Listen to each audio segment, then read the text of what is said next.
Good evening, good evening. Happy Friday night. I know most people probably won't be here because it is Friday night, but I missed yesterday, so I wanted to get on here and continue our series here. So episode 5, practical boundaries, what they look like and how to apply them. I know we talked about different types of boundaries, different things, but I wanted to just give you an idea of real practical examples of how boundaries look in your everyday life.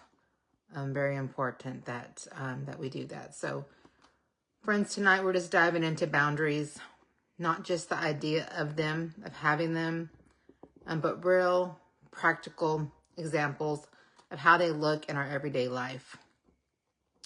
If you've ever wondered, how do I even set a boundary? Then this one's for you. And everyone determines their boundaries different. So maybe one person has something that they need to put a boundary for, but maybe your neighbor doesn't have that issue.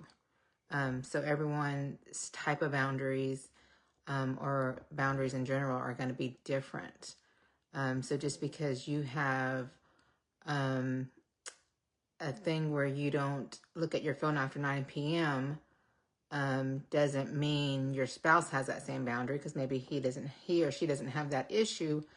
Maybe they don't pick up their phone. Maybe when they get home, they put their phone down, kitchen counter, dresser, wherever, and they don't pick it back up until they leave the house. So just because you have that boundary doesn't mean someone else is expected to have that same boundary. So that's very important to know, because we all struggle with different things. Why boundaries matter? Boundaries are not walls, they're doors. You decide what comes in and what stays out.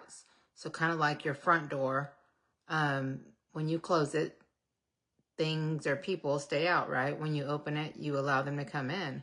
So that's how your boundaries are. They're doors. They're not block walls. But they do protect your time, energy, and peace. Very important. Having boundaries, you will learn, protect your time, energy, and peace.